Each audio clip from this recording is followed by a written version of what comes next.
जंगल में 7 दिन से बारिश हो रही है। जिन पंछियों के घर ऊंची डाली पे थे उनको कोई खतरा नहीं था, और जिनके घर नीचे थे वो बहुत डरे हुए थे, क्योंकि बरसात में बाढ़ का खतरा बढ़ जाता था। हम दोनों को बरसात का कोई डर नहीं है। हाँ कालू जी, हमारा घर बहुत ऊंचाई पर है, पर राजा द्वारा बुलाई गई सभा में आप क्यों नहीं गए? आज की सभा में उन पंछियों को बुलाया गया था जिनके घर नीचे हों, तो भला हम क्यों जाएं? कालू का घर बहुत ऊपर था, इसलिए उसको कोई डर नहीं था, और लाडो का घर बहुत नीचे था। आज सुबह से मेरे पेट में दर्द हो रहा है, लगता है मैं आज ही अंडे दूंगी। अगर ये दर्द ना होता तो आज सभा में मैं भी जाती। लाडो इतना सोच ही रही होती है, तभी वहाँ रानो मौसी आ जाती है। लाडो, आज तुम राजा के सभा में क्यों नहीं आई? सुबह से मेरे पेट में दर्द हो रहा है, लगता है मैं अंडे दूंगी, इसीलिए नहीं आ पाई। तुमको पता है आज सभा में क्या हुआ? राजा साहब ने आदेश दिया है कि जिन पंछियों के घर नीचे डाली पर हैं वो पहाड़ी वाली गुफा में चले जाएं, क्योंकि बहुत तेज बाढ़ आने वाली है। इस बाढ़ में नीचे वाली डाली के सारे घर बह जाएंगे। पर मौसी, मैं कैसे जाऊं? मुझे बहुत दर्द हो रहा है। अभी बाढ़ आने में 24 घंटे का समय है। तुम अंडे दे लो, फिर अंडे लेकर चली जाना। मैं जा रही हूँ घर, मुझे जरूरी काम है। इतना बोलकर ही रानू मौसी चली जाती है। रानू के जाते ही लाडो के पेट में बहुत तेज दर्द होना शुरू हो जाता है। थोड़ी ही देर में लाडो एक प्यारा सा अंडा दे देती है। अब मैं इसको लेकर कैसे जाऊं पहाड़ी की गुफा में? बरसात में फिसल कर गिर गया तो? लाडो निकलने का सोच ही रही होती है, तभी उसको बहुत तेज पानी के लहर की आवाज़ सुनाई देती है।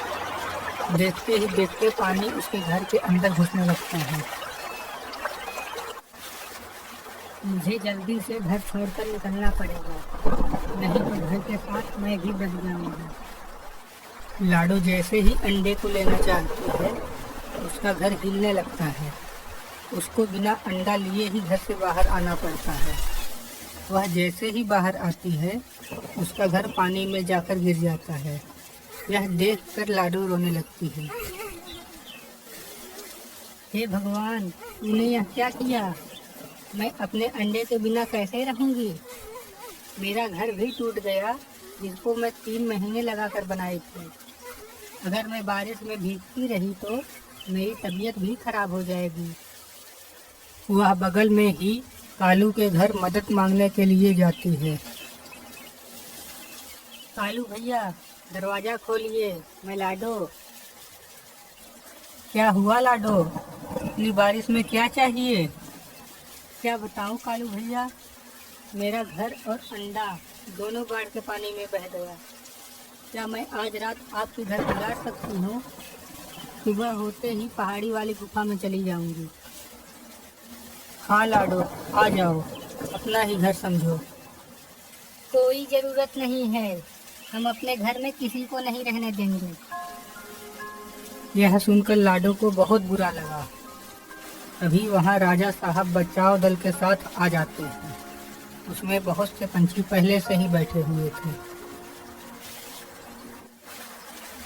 सुनो सुनो सुनो, जिन पंछियों के घर बाढ़ में टूट गए हैं वह नाव में आ जाएं।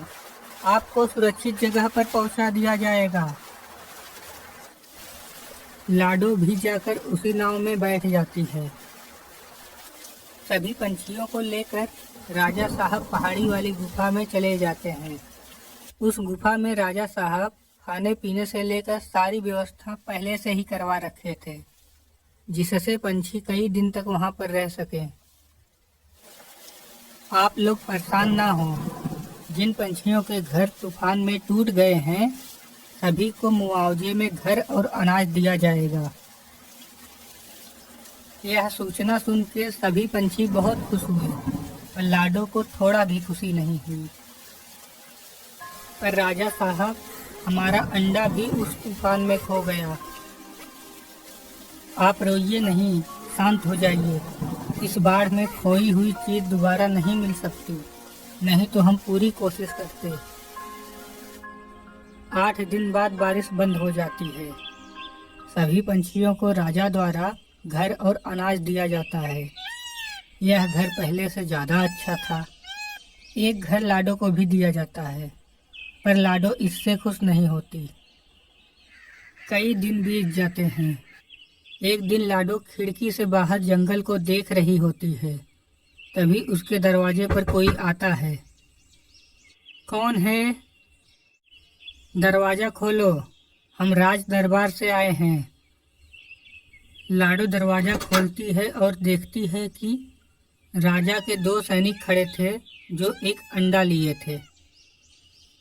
हमको राजा साहब ने भेजा है, बोला है कि यह अंडा आपको दे दिया जाए। लाडो अपना अंडा पहचान लेती है और वह रोने लगती है, पर यह आंसू खुशी के थे।